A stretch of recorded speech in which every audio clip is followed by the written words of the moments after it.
And we are live. Greetings, salutations, and of course, welcome to a very special live stream in which we talk about time. Now, time is traditionally nobody's favorite subject because, my goodness, it's hard to pin down and difficult to talk about. But I have a worthy adversary. May I please introduce Professor Lin Foxhall. Lin Foxhall, how are you doing today? I am really good today, and it's a real pleasure to be here. I love your community. They're such great respondents. They're great beans, aren't they? I am I'm curious. When I first approached you with the idea to talk about the history of time, what were your thoughts? That it's a great idea because time is so many different things in different cultures, and it's not always what you think it is or what we take for granted now. Yes, absolutely. And we're going to be diving into that today. Before we get ahead of ourselves, let me introduce my guest, who is far too modest to introduce herself. And with a bio like this, my goodness, our guest today is the Professor Lin Foxhall, MBE Hons, Rathbone Professor of Ancient History and Classical Archaeology, and the former Dean of the School of Histories, Languages and Cultures at the University of Liverpool. Is that all? That is not all. Previously, she was a Professor of Greek Archaeology and History at the University of Leicester and the Head of School of Archaeology and Ancient History, where, and this is super cool, guys, she was one of the leaders of the team that discovered the body of King Richard III. You remember when they discovered a king in the car park? It was that king. It was this archaeologist. She has also held posts in St Hilda's College, Oxford, and University College London, and visiting professorships in Germany, Denmark, and the USA. Where are you right now, Professor Foxhall? Which country are you even in? I am actually back in England, but just back from Italy and going off to the USA for another visiting professorship in a week or two. Oh my goodness. Well, you know, it's all At the go in the University of archaeology. Sorry, go ahead. at the University of Pennsylvania. Amazing. All go in the archaeology. When they say it's a dead science, don't believe them. You'll be up and about before you know it. So let's get straight into this topic. And folks in the live stream, please feel free to throw in your questions as well. It's always great to give you guys some answers to the things that you have burning questions about. But we're going to kick off talking about time units, because of course time is a very fluid thing and we try to put it into chunks, we try to quantify it. So let's talk about calendars and time units. How historically have different people calculated the passing of time? Well, I think it's pretty safe to say that at least on Earth, and other planets might be different, which is something fun to think about, at least on Earth, all time systems and calendrical systems are based on astronomical phenomena, particularly the cycle of the sun, the cycle of the moon, and those things in relation to the Earth's rotation, which is kind of obvious because even if you don't really think about time as a culture very much, obviously night and day are things that people have to deal with, as well as things like seasons. And one of the problems for all calendrical systems is that you have solar cycles, a 365 day-ish, well, 365 days and a bit revolution around the sun. But you also have, as it were, almost within that, or is linked to it and part of that, lunar cycles with the moon getting bigger and getting smaller, waxing and waning, over about what we would call a month. And the lunar cycles and the solar cycles don't always fit together quite exactly. So people realized after a while that you have to fiddle the calendar, because otherwise you have a calendar that's telling you it's summer when it's snowing outside. Absolutely, things get out of sync. And there's a lot of different ways that people have calculated the passage of time with regard to what they've focused on as well. So, for example, we were talking earlier about how the people who built Stonehenge, and we will come back to henges later, believe me, were really focused on the solstice. Is that correct? Yes, though there's some evidence of other monuments at Stonehenge that might have been lunar related, but there's very little information about them. Um, and we just don't have enough archaeology about them. There's a possible lunar monument that turned up when they were building the visitors car park, actually. These car parks I tell get you out what, of hand. you dig a car park in England, you find a monument. You're welcome. Yeah, and exactly, exactly. But Stonehenge itself is very well known, of course, and has been for a long time, as a monument that's basically oriented toward the sun, toward the winter and summer solstice, and obviously that's just screamingly obvious. Again, with a little bit of wiggle room. I mean, it it isn't just the actual day of the actual solstice. Of course, the sun is in the right place for a couple of days either direction to account for the fact that, of course, the solstice doesn't happen on exactly the same day every year because of this disjuncture between calendrical systems. What is very interesting, though, that is that because all calendrical systems are basically linked to the sun and the moon, sometimes people prefer one more than another. So, for example, we've just in Eastern Asia celebrated the Lunar New Year, which is a much bigger deal in some cultures than it is in other cultures, where the solstice, for example, is a much bigger deal, or other kinds of calendrical astronomical phenomena. But what is interesting is that within a solar cycle, about 12 lunar cycles fit. And that, I think, is why we end up with this 12 thing, like 12 months of the year in most societies. There are some exceptions, but that's why you end up with 12 months. It's why you end up with all sorts of weird things based on 12s, like 12 hours, 24 hours in a day, like a day and a night, 12 hours each, that kind of thing. But even those can be quite flexible concepts, as it turns out. And many of these things, of course, are linked to festivals or holidays or celebrations that become sacred in different ways in different cultures. So the solstice was obviously sacred and important ritually, religiously in some religions. It retains an importance. Equinox, also the spring equinox, is another one that ties up with Easter, and it's one of the reasons the dates of Easter move around and why they're different, for example, in Greece and in the Greek Orthodox Church than they are in the Western Church, Roman Catholic or Protestant sects, because the way you calculate the date of Easter from the spring equinox is different. So a lot of calendrical calculations were there for sort of practical reasons, but they also become in most societies linked to religious ritual in some form or another. Absolutely. And again, Easter is a wonderful example because, as far as we're concerned, Easter moves around. But if you're going from a lunar calendar, well, it moves around a lot less because it's a lunar festival. So these are interesting things to consider the perspectives on, essentially. I'm so glad that you brought up geography because, as world builders, we're often creating not just fantastical cultures, but fantastical geography. And when we look at the real world, I think there's a lot of inspiration to be had for how that can affect the calendar. Can you speak a little bit to the ways of reckoning time when things like monsoons and wet seasons get involved?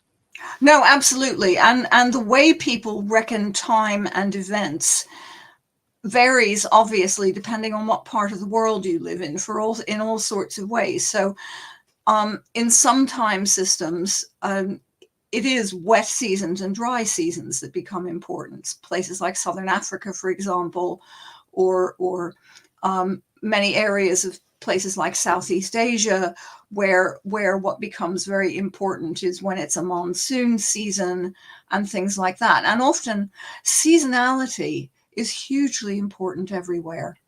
I mean, even at the equator, you know, where you theoretically don't have as many seasons. But seasonality, of course, varies with where you are on the globe. So the way seasons work in say, Northern Europe or Canada or the northern bits of North America are completely different from the way that they work in more southerly latitudes closer to the equator. And that makes a big difference on time and how you calculate it and the length of days and all sorts of things as well. So, for example, the Romans were some of the first people to really use what we would call hours. Yes. The word hour comes from the Greek word ora, ancient Greek word, and it doesn't mean hour at all in ancient Greek, not for a very long time. It means kind of season, really. So it's time of year. It's whether it's like late spring or early spring or midsummer or things like that. It's a completely different concept. And Greeks really had no concept of hours like we do, like it's 9 o'clock or it's 10 o'clock. And that is a particular time, moment in a particular day. And the idea of an hour meaning like when you called it 12 o'clock or at a particular moment it was 12 o'clock or 3 o'clock or whatever, that comes in not until about the 3rd century BC. It's quite late. Yeah. And when people first, it's geeky mathematicians and game players and philosophers and people who look at stars a lot, who come up with a lot of these ideas in the ancient world. Priests who don't have enough to do in ancient Near Eastern temples and hang around and sit up late at night drinking wine and looking at or beer in the Near East, of course, and looking at the sky and making observations, things like that. So these are the people who really come up with these cunning ideas about time. And for a lot of ordinary people, they certainly in ancient Greece, the word aura in relation to a day was just like the time of day. So there was like getting up time, and there was going out to the gym time, and there was having a bath time, and there was coming back and having a drink with your friends time. But it wasn't like at particular hours, like at 8 o'clock I go out to the gym or wake up or whatever. It's completely different from that. It's just a kind of vague time of day. So when some clever person, a couple of clever people, thought up the idea of having actual set hours, ancient Greeks, and we have enough literature to know this, thought it was the most hilarious and ridiculous idea ever. They thought it was really silly. Like, why would you bother to do this? This is a dumb idea. And there are loads and loads of jokes in Greek literature of that period about the silly people who think that hours should belong to a set minute. This is just nuts. Why would anybody do this? So that's really interesting, something that we completely take for granted, that really was an innovation that most people thought was a dumb idea in the 3rd century BC. Now, Absolutely. the Romans, sorry, go ahead. No, I was just going to say, it's so interesting, the cultural aspect of, you know, these great thinkers and apparently drinkers coming up with this idea of there can be a specific moment in time and we can call it a thing. And that cultural pushback, that idea that is such an out there ludicrous assumption. I think that's so important for us as world builders to remember and think of. When we see culture clashes in our stories, when we see innovations in the way people understand time in our stories, like that's such a wonderful little nugget of human resistance to an idea that I think we can really latch onto when we're thinking about time and stories as well. Like that's really inspirational to me. But you were going to talk about the Romans. It's really funny. I was going to say, but crazy. The Romans were even funnier in a way. Well, almost funnier, because they had an idea of time, which was that they got the idea that you had 12 hours in a day, okay, and then 12 hours in a night. So that was all right. So you divided the day into 12 hours. So this is why in like movies like Gladiator, people go out and do things at the 3rd hour or the 9th hour or the 6th hour or whatever. And Romans really did do that, at least in Italy. But the problem, as those of you who live in places that are not at the equator will know, is that days in summer are a lot longer than days in winter. And if you live in the far northern wilds of places like England, or even more so Scotland or Finland or something like that, where your winter days are very, very short and your summer days are very, very long. But the Romans insisted that there still had to be 12 hours in a day. So what that meant just to be is that clear, in this case, when we're talking about day, we're talking sunrise to sunset. the There are sunset, always 12-hour gradations between them, regardless of the length of the hours. Correct. yeah. Yeah. And so what this means is that, of course, if you have to divide that period between sunrise and sunset by 12, Yeah. that means that your day in summer is going to be quite big, and in winter it would be a lot smaller. Now, if you live in Rome, there would be some difference, but maybe not quite so much. If you were a Roman soldier up on Hadrian's Wall in Vindolanda, you would have died of exhaustion trying to work 12 hours. yeah, exactly, during the day. And then, of course, in the wintertime, it would have been ridiculous. You know, every hour would have been about 20 minutes. I can do Because that. it doesn't get light until 9 o'clock, what we would call 9 o'clock, and it's dark at 2:30 or whatever. So that kind of time unit, again, is a bit insane. And although the Romans, who were very bureaucratic actually, and did impose these systems pretty widely across the empire, I really wonder how much people, say, up in Vindolanda actually said, you know what, this hour thing just does not work here. Maybe we just don't do it that way. And we think of something else, because this is not going to actually improve our operations on the wall. You see, now I want to see a movie that's like Time Rebels, Vindolanda, where they were like, no, we're not doing 12 hours in the summer, where it's like, you know, most of our time is just day. Exactly. If your day is from like 4 o'clock in the morning until midnight, then you know, that being the day makes every hour very, very long. And in some environments, this would be completely ludicrous. So this is something, and again, Greek and Ptolemaic and Roman astronomers and mathematicians did observe that this was a problem, that there was this kind of distortion of hours and days depending on where you were. And the first devices for measuring time were really what's called a gnomon. So imagine a sundial, but without the sundial bit, with just the stick, just the upright plate. And those were used to work out, those were used by like geeky mathematicians and philosophers to work out how much the lengths of a day varied at different times of year and in different places.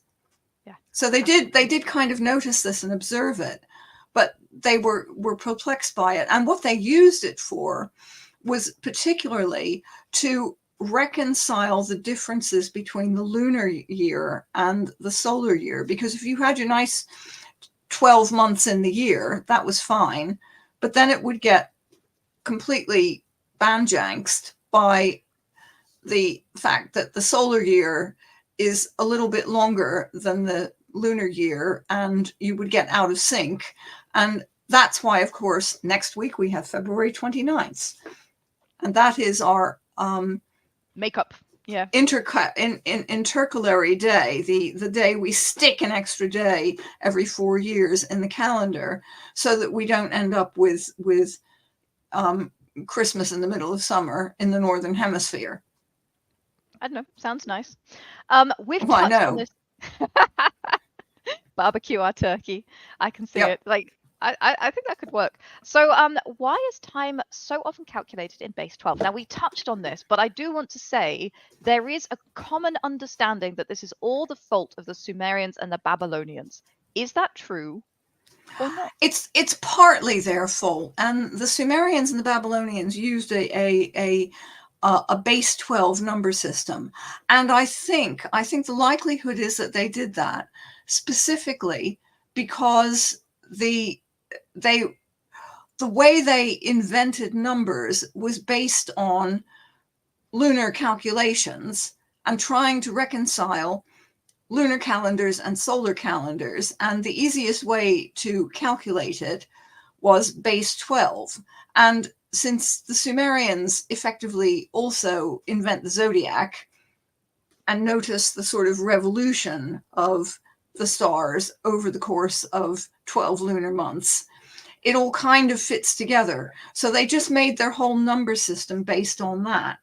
So what happened then was that base 12 number system was very widely used in the Near East, in what's now Iraq and Iran, the cultures of the Sumerians, the Babylonians, the Assyrians tended to use that, and also in the Levant. So Jewish culture used some of that a lot. They used the sort of base 12 numbers, and that shows up in things like the Talmud and the Torah. But you can see why that kind of pervasive, and it's very pervasive in the Near East. Some of that base 12 number system percolates into Greece. So you get it in certain bits of the currency system where things all divide by 6 and 12. Yeah. But they also use a base 10 system. So in classical Athens, for example, they divided their civic year into 10 months, which was quite awkward because it doesn't fit the solar cycle. Yeah. And then they ended up kind of having to stick extra months in periodically and things like that. So it was a bit messy. And different cities all did it differently. So that made it even messier. So if you moved from one city to another, you had no idea what day of the week it was really, or what month it was, or anything else. Amazing. So it was all quite local. But there is a good reason for that base 12 system because of the fact that you have these 12 lunar cycles approximately within a solar year, but you have to fiddle it. Absolutely. And so philosophers and mathematicians and astronomers spent millennia trying to figure out how to fiddle it. Yeah. But measuring set units of time was something that people also did. So there's time like seasons, there's time like these calendrical systems. And it is really interesting because that 12 thing seems to go right back to prehistory. So there's an amazing site, those of you who might live in Scotland or visit Scotland, near Aberdeen, called Warren Field, where there's a very big Neolithic monument. It's very important. It's very well known. But there is also an older monument, which is Mesolithic. That means it dates back to about 7,900, 7,800 BC. It's really, really, really, really old. And it's 3 arcs of big pits, which appear to be lunar aligned. So it looks like it's a very, very early lunar calendar. Very interesting. And of course, we have no idea what people used it for. This is a period before you have farming or agriculture. People do exploit plants, but it's clearly to do with things like seasonality and availability of resources. It almost certainly had sacred meanings and things like that. It was used, people used it to calculate a year. Now, if they could build something as sophisticated as that in 7,800 BC, the likelihood is that people understood this for probably several millennia earlier. And you even do get things that turn up in cave paintings that are much, much earlier, or pieces of Paleolithic bone with funny little groups of marks on them and things that people have interpreted as calendrical. Although with those, it's very, very much more difficult to be certain what they are. I mean, they could be, you know, somebody counting how many bison they'd killed or something like that. We just have really very little idea, although there's some indication that they might be calendrical, but we really don't know. But with that, with Warren Field, we absolutely, it's pretty clear with the alignments, and the archaeologists have tested this and lined them up and everything else and observed it. It really is calendrical. Really, really an interesting place. And there are other sites like this in the world too. There's some that turn up in Turkey and in other places as well. So even then, they wouldn't have called it base 12, but they were clearly using that 12 as a useful number, because it just looks like it's a number of lunar cycles that fit into what is approximately a year. And the whole focus, I think, must be on seasonality. Absolutely. And that's so interesting for us as world builders as well, because that's a ratio we can play with to make other numbers important. If we set up our world so that it's base 10 or it's base 9 or it's base 13, what does that do? How does that change things? I think that's a really interesting thought experiment to play with, to say, okay, what if this number were important because of that change in ratio, because of the change in the way, you know, the spheres of the sky change, the observable universe changes essentially. So I think there's yeah, go ahead.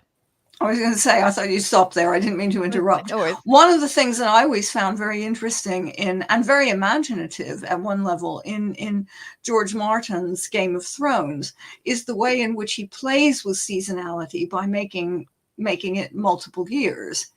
So winter and summer aren't just seasonal within a solar year like we would think. But what he doesn't do, and this is really interesting and slightly annoying if you're a geek, is that he doesn't think about the impact of that on things like night and day. Yeah. Or seasonality or anything else. It's really, really interesting that never comes through. Yeah. So he's had a really good idea, but he hasn't quite seen it through the whole system. And as writers, you could play with that. Totally. And there's a lot of potential for drama and storytelling there, which I think is one of the things I love about time. It looks on the surface, it's one of those kind of, but why do I care questions in world building. But I feel like there are so many opportunities for creating drama and conflict, and this next one, show don't tell moments. Talk to me about naming months and days. What do we know about this from history? How do people approach this? It's quite an interesting one. It's very variable in different parts of the world. Now, of course, the naming months and days that we have is mostly based on Roman and Norse deities. So January is Janus and so forth, and these are things that often make sense. But for example, in the Greek world, when they named months, it tended to be after festivals. So there's a festival called the Linnaea, which is, in fact, it's about now, actually, at this time of year, because it's like late February into March. And it's when you bring out the wine that you stuck in the barrels in September. And it's when the first wine from the previous year is ready to drink. Yes, exactly. They still do this today. This is still a thing they do in Greece. I'm sorry for getting so excited. I apologize for anybody whose ears I've accidentally blown out. But that is so exciting. I did not know that festival went back to ancient Greek times. That is something that still happens today in Greece to this day. Yes, they do, and they still do it. And I think a lot of wine cultures do this, which is not surprising, because in the ancient world, wine was something that people didn't put down vintage wines and leave them for years before they drank them. I mean, wine technology was a bit hit and miss, Iffy. and It still is, but it was definitely more hit and miss in the ancient world. And wine, the kind of wines that they made didn't actually last very long. So you would not have wanted to drink a 5-year-old wine. And normally people make the wine 1 year and then they drink it all, and then they make some more wine and then they drink it the next year. So it's renewing every year. So what I'm hearing, but there's a festival called the Linnaea. So the month that it happens in is called the Linnaeon. There you go. I like that. Yeah, and they do this for a lot of their months. So months get named after many different things. Again, Sumerian and Near Eastern months tend to be named after gods who get associated with particular months. That's not unusual. And sometimes you get gods' names in a month because that's when that festival of that particular deity is. Things like that. So that's usually the thing. Mind you, when you get to the Roman Empire, Roman emperors who thought they were gods often managed to, funnily enough, name months after themselves. Yes, I was going to mention that as another very nice show don't tell. If you want to convey what's important in your world, name a month after it, name a day after it. This is a wonderful way to say right away to somebody, this is an important thing, or this is an important person. Exactly. So it's quite interesting, but it's very eccentric, and in many places it's very local. Certainly in the Greek world, it's not universal, and even in the Roman world, there will be an official Roman calendar, but local societies around the Roman Empire just was like, sure, you guys in the provincial governor's office can use that, but the rest of us are just going to use the normal calendar. Yeah, absolutely. And I think it's what you point out there very importantly is that, the Roman Empire, which, considered itself, incredibly organized, incredibly well put together, incredibly standardized in many ways. Romans really loved to standardize things, and that was great in theory, but all of the provinces continued to do their own thing quite a lot of the time. And that goes for time and months and days and festivals as well. So it's really not until quite a lot later that you start to see standardization across large spaces. And sometimes, in fact, you see this still in rural areas. There'll be this week this town has a festival and next week that town has a festival because different things are important and they're not all lining up. Not everybody is doing everything at the same time. It's much more localized. Exactly. And again, a lot of calculating time is connected to religion. It's connected to things like saints' days and things like that. That's not surprising. And I think in different ways it always was. I mean, the Roman Empire is quite interesting because I think the Romans, for Roman official purposes at a higher level, they did impose that Roman calendar and a lot of Roman customs and things, and people did buy into them to a certain extent.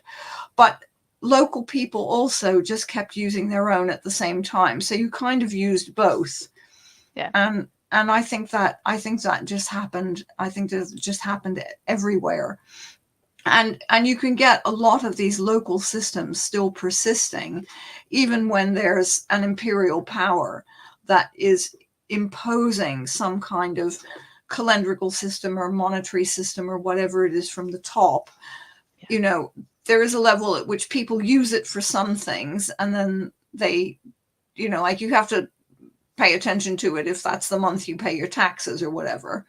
But then for other purposes, you just ignore it and you just use your local names and things like that. But I think in all periods, right up into the medieval period and later, a lot of timekeeping was related to state and religious authorities, and that's not surprising. Not necessarily in a very centralized way, but that link that we see right back in early prehistory between timekeeping and the sacred is something that continues to be entangled in different ways right through history.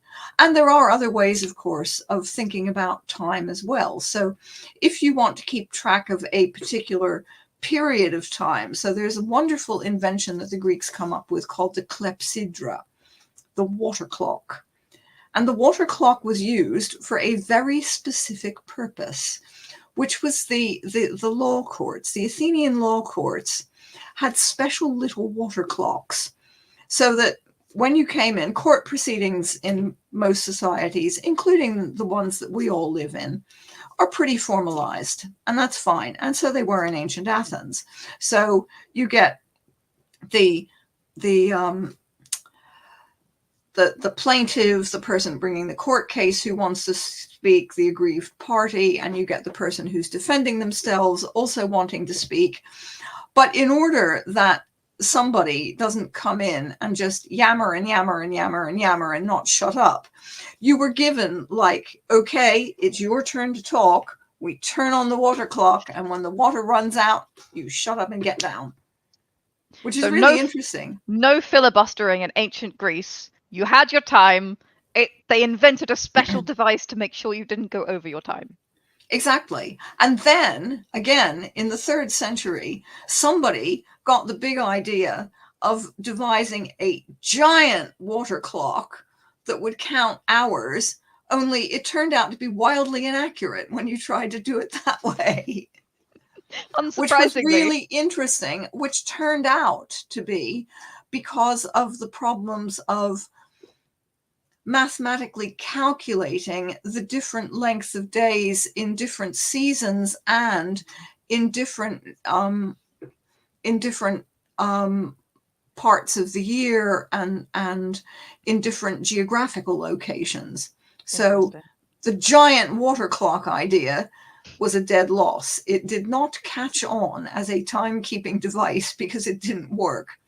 But it was great if you were using it basically like an egg timer, only for a little bit longer, to shut people up in court. It did stop people waffling in court. You got to love that. So, we've talked about, calendars. We've talked about years and seasons and time on that scale. What about time on a bigger scale? What about sort of measuring time in eras? Because, of course, that's something you can do on World Anvil's timelines, as well as historical events and years and minutes and seconds. You can also create eras. Historically, how were these understood? Well, that's a very interesting question, because eras are really something that people calculate when they're looking backward. Absolutely. People who were in a particular era, do not on the whole think of themselves as being in a particular era. Or if they do, they tend to get it wildly wrong. Exactly. History does not tend to agree with them.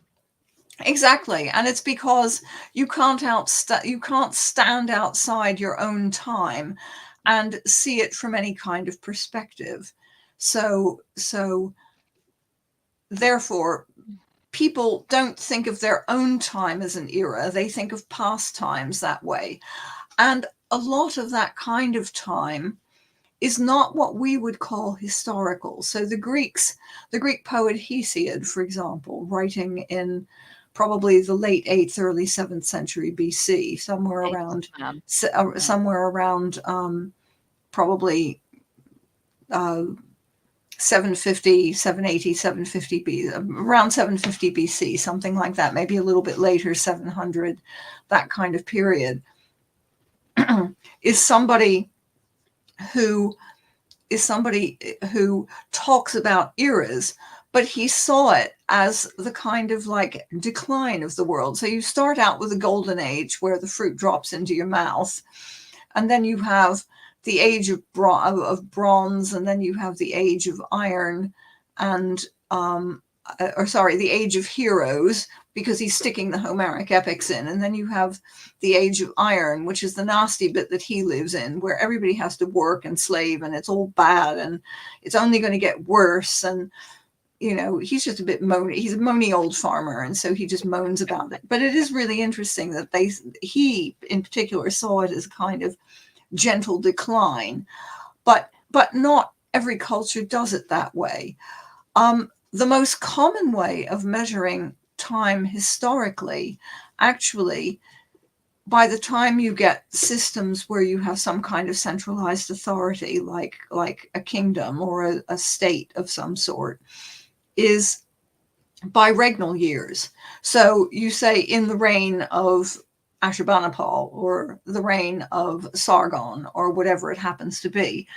And you people also do it by year. So in the 25th year of the reign of Sargon or the 3rd year of Ashurbanipal or whatever it is. And you can get quite precise dating that way. The Egyptians, who kept very careful king lists and chronicles, do this in a very effective way in the ancient world. So you get things written down like that, but they're not really eras. They're kind of like, you know, this king and then that king and then that king. That's a pretty typical thing. In a more informal way, people often measure time in terms of generations. So in the time of my grandfather, for example, or in the time of my father. Exactly. And in most societies that use the kind of kinship that we do, bilateral kinship, where you're related to both your mother and your father and all their relatives and so forth, you just lose track of who you are and who your grandfather was after about 3 or 4 generations. So normally people can't kind of calculate back more than about 3 or 4 generations, usually about 100 years or a little bit more, but not much more than that. 100 to 130 years, that kind of time scale. And so the earliest Greek writers who purported, who at least tried to write what we would kind of call history, it's not exactly what we would call history, but that's what they're sort of aiming at, do this by calculating, often calculating generations between the events that they're talking about, between their own time and the events in the past that they're talking about. The writer Thucydides, who wrote a history of what he called, and we now call, the Peloponnesian War, the various skirmishes and wars between the Athenians and the Spartans in the course of the 5th century BC, the 400s BC mostly, did it by saying in the first year of the war, which was in his book 432, I think, something like that. And then saying in the 2nd year of the war, in the 3rd year of the war. But that was novel. That was very unusual. And that's not quite so common. It's very interesting to me because one of the tropes that is often used, so you cannot blink but come across a fantasy world that has had a cataclysm. Just for anybody who's unaware of this, many fantasy worlds, many historical worlds, many fictional worlds, they've had cataclysms, and there's a number of reasons for that I am happy to go into to do with world building. But one of the time tropes is essentially it is year 36 after the cataclysm. And it seems like that's not something historical. That's absolutely a trope that comes directly from fantasy and fiction. Is that correct? Yep, it does. It comes from fantasy and fiction.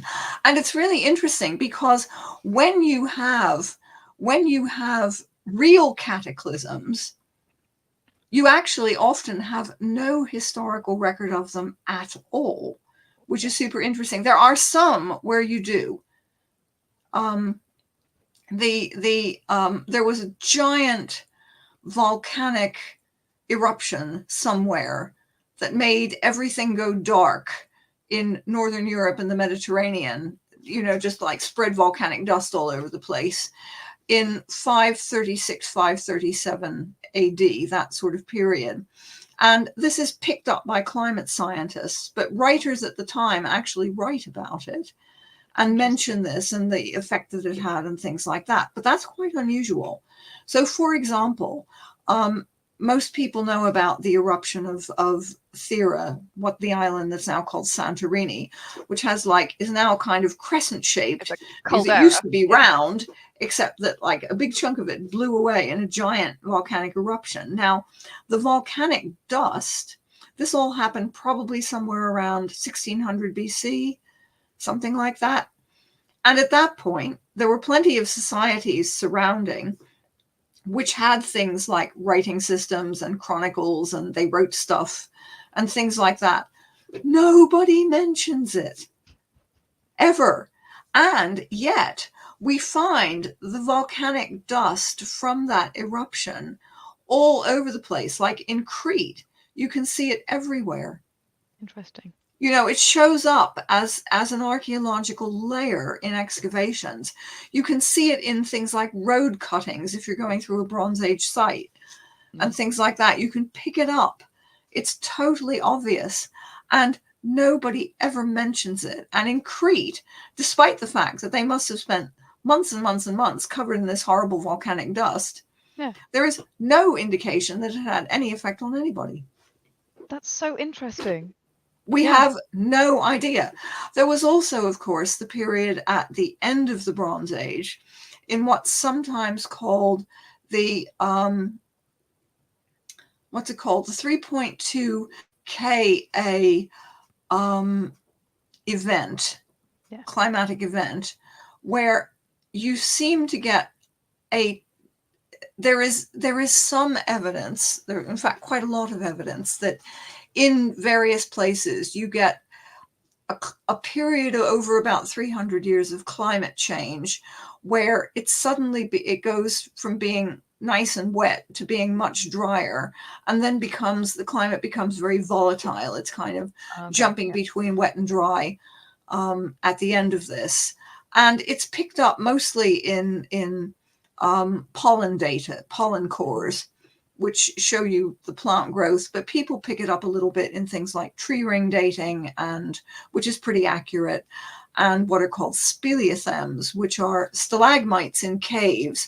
But you can get a very accurate, within 5 or 10 years, record in very local particular areas of things like wet and dry periods and climate change and things like that. So it's super interesting.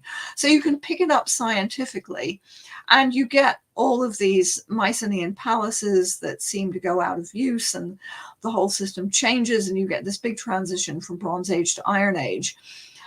And it's often portrayed as a cataclysm. There's a man called Eric Klein who's a very, very fine scholar, has written an interesting book, which I don't quite believe, but it's still interesting and valuable, called The Year 1197, because he sees that as this cataclysmic year.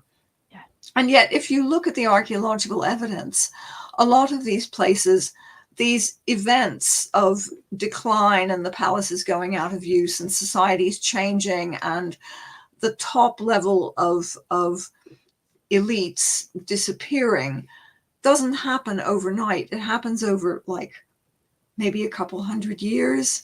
And our understanding of the chronology in that period is very dodgy anyway. And if it happens over 200 years, how much do people characterize it as a cataclysm? Probably not, if you're living through it. I mean, 2020 is arguably also a cataclysm if we're talking about it that way. But I mean, exactly, it's the same kind of thing, right? It is, but also look how quickly people adapted and got back to a new normal. Yeah, absolutely. Absolutely. It was actually very quick. Yeah, global pandemic, 3 years, much sickness, and already people are like, oh, pandemic, what? People are a lot more resilient than we often give them credit for. And I think, it's very easy to throw around the word cataclysm, but people do tend to bounce back very quickly and become resilient and find new ways of doing things. Even if they're not the same ways, they will find new approaches, because that's how people work, essentially. Also, most societies actually have quite a lot of resilience mechanisms built in. And seasonality and volatility of climate in many, many parts of the world is something that you just have to contend with if you want to stay alive and eat. Yes. It's as simple as that. And whether you're a hunter-gatherer who's depending mostly on foraged resources and catching some game, or whether you're a farmer in the Neolithic, or whether you're maybe more slightly sophisticated kind of farmer, doing irrigation agriculture in the Near East, or rainfall agriculture in the Mediterranean in a later period, or nowadays, in recent years, farmers still, people who are depending for their sustenance on the resources of the environment they live in. And you know what, guys? That's all of us. In one way or another, you have to contend fundamentally with the fact that the weather is not the same every year, and it's not predictable.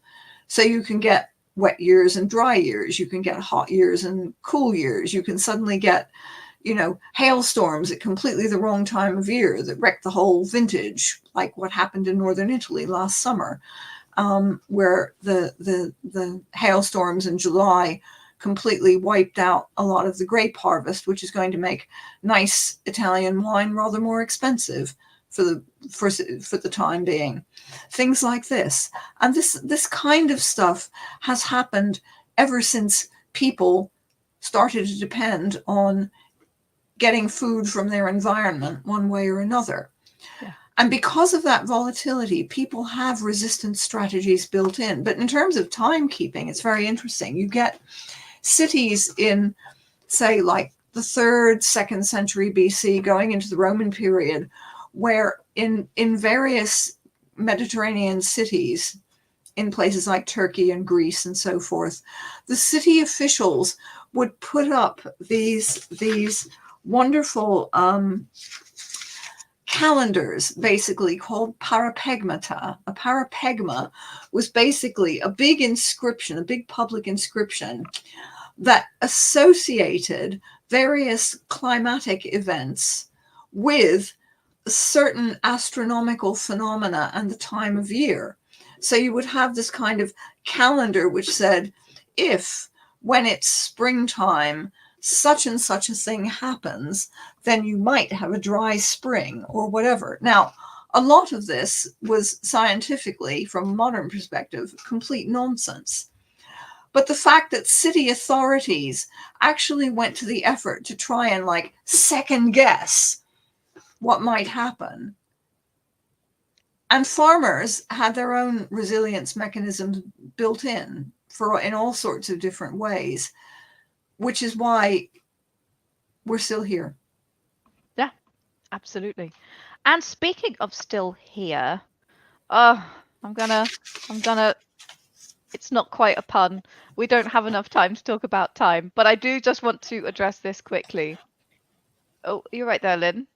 Yep, I'm just looking and seeing what we're doing. Oh, sorry, I thought a rogue cat. I have multiple screens, as we always do. Oh, yes. So let's talk about... No cats. Let's talk about mechanical clocks, because that's kind of like everything changes when the Fire Nation attacks, right?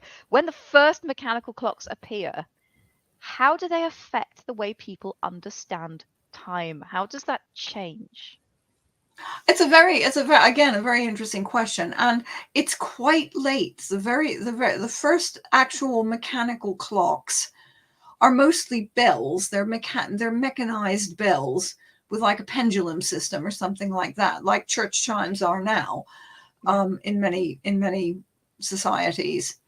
And again, they're often related to religious things. So, monasteries would call people to services or to prayer. And this went for the Islamic world, of course, as well, because you didn't use bells to do it.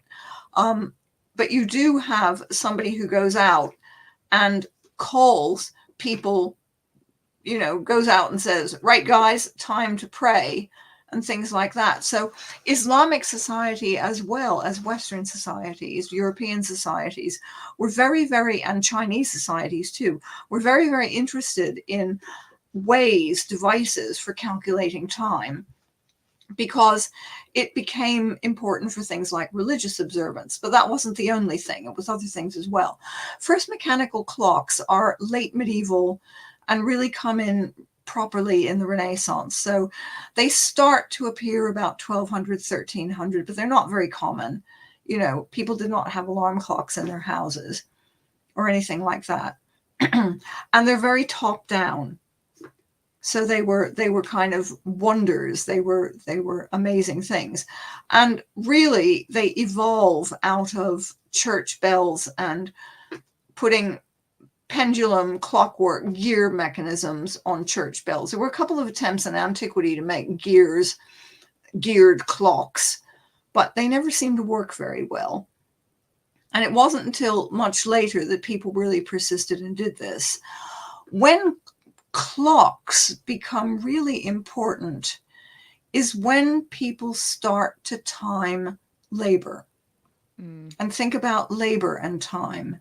Now, this is something that in pre-modern societies, many pre-modern societies, people do not make the connection between labor and time. So that when farmers would think about their productivity, for example, how much cereals or grapes or whatever they're growing, corn or potatoes or whatever that they could produce, they would think about it in terms of land and the product they got and everything else, but they wouldn't calculate in their own time.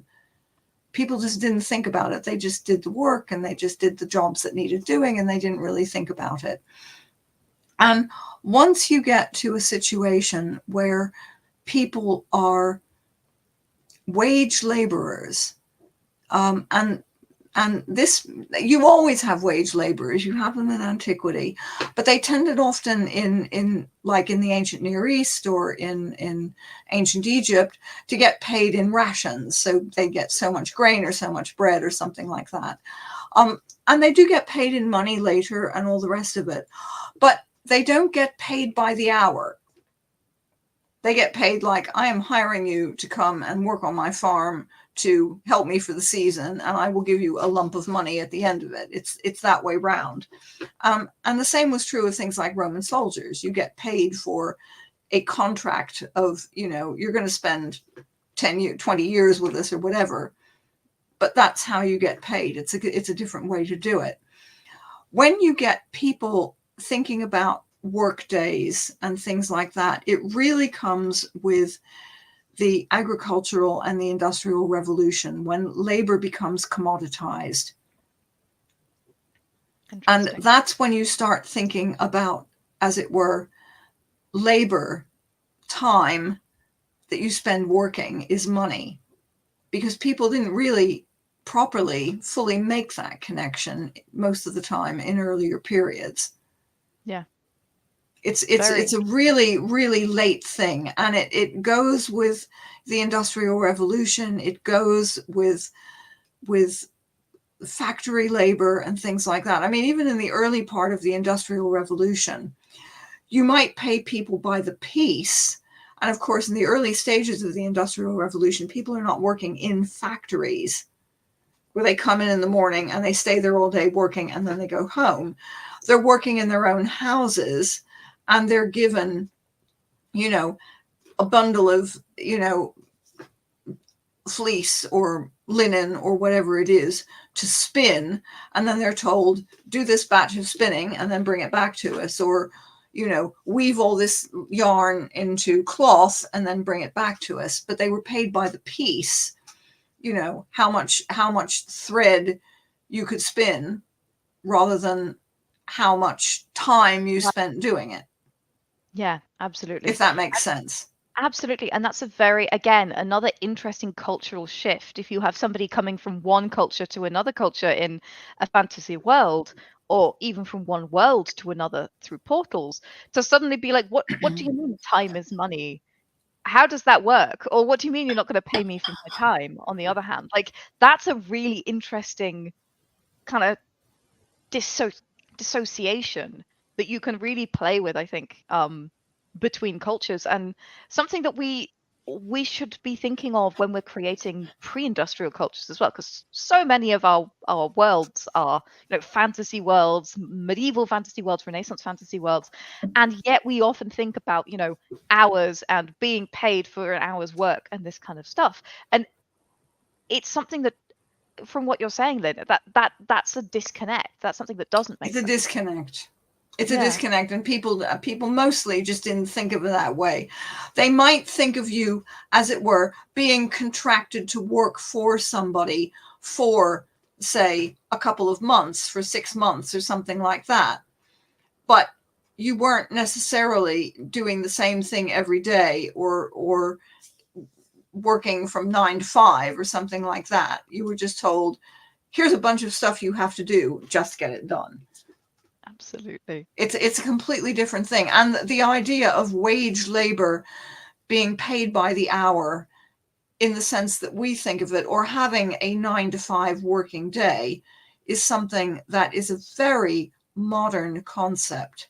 It's very recent. And speaking of eras, of course, the pandemic is one of the things that's really somewhat made that disappear for some people.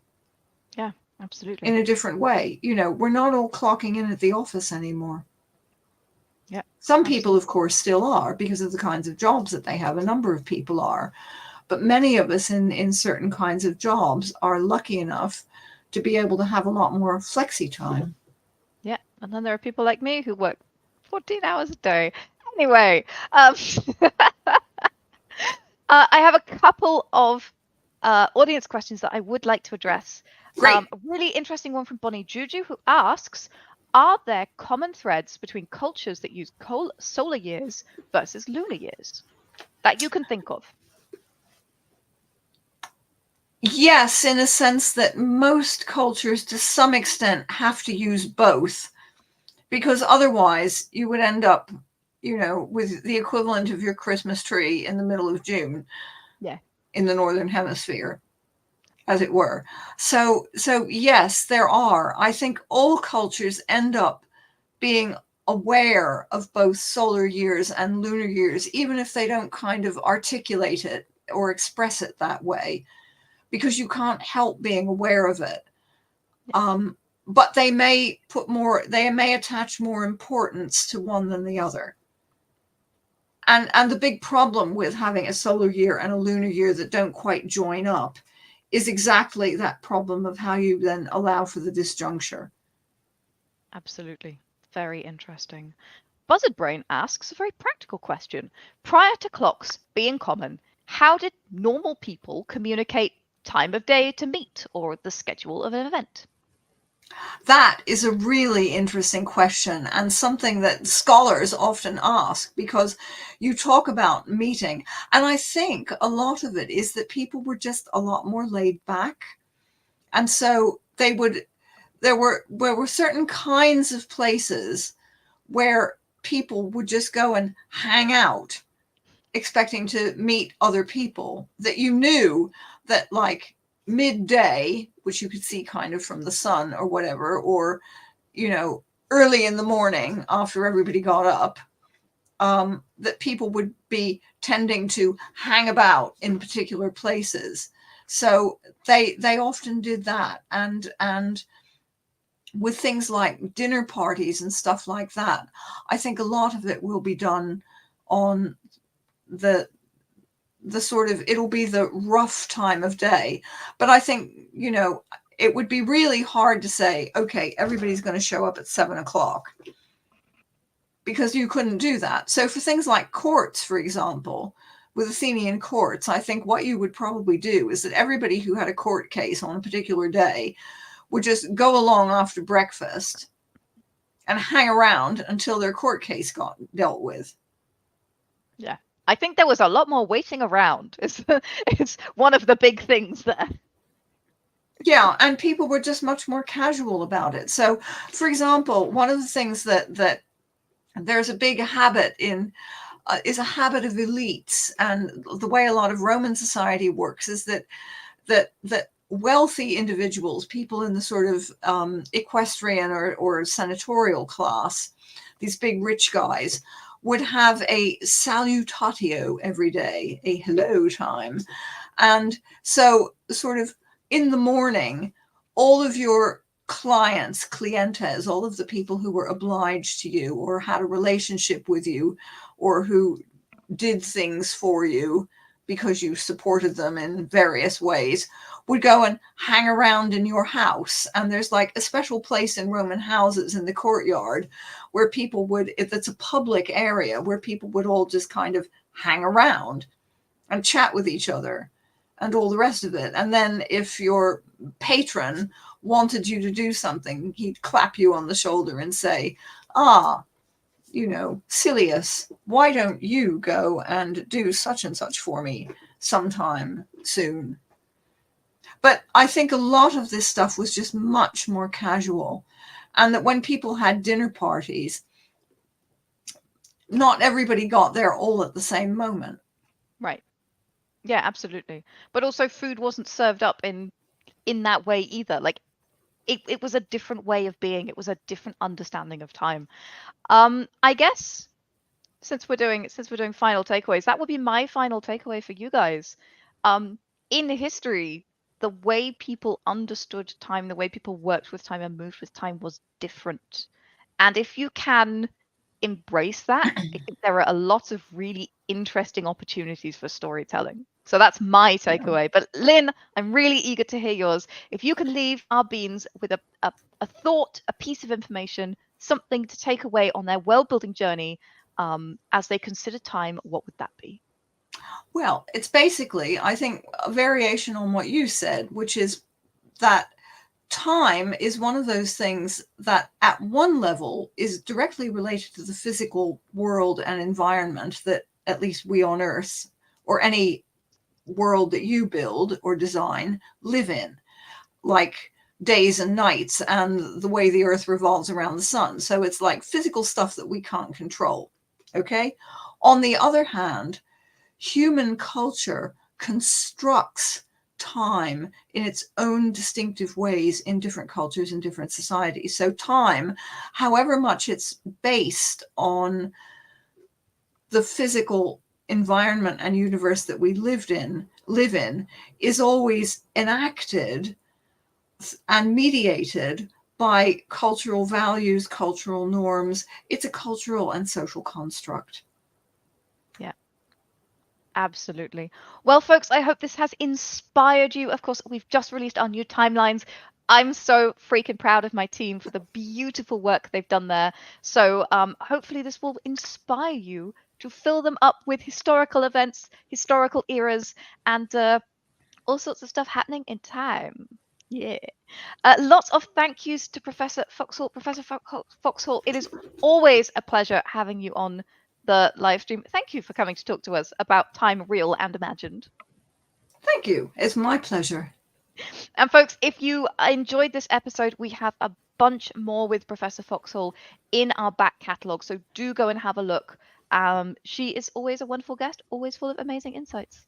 We are going on a raid, and our raid shout is Light Up the Forge. So shout it out as we raid Lore Hammering. Some very, very fine, amazing Anvilites. And I wish you all a very beautiful morning, evening, noon, or time zone. And of course, I would like you to grab your hammer and go world build. Talk to you soon, guys. Bye.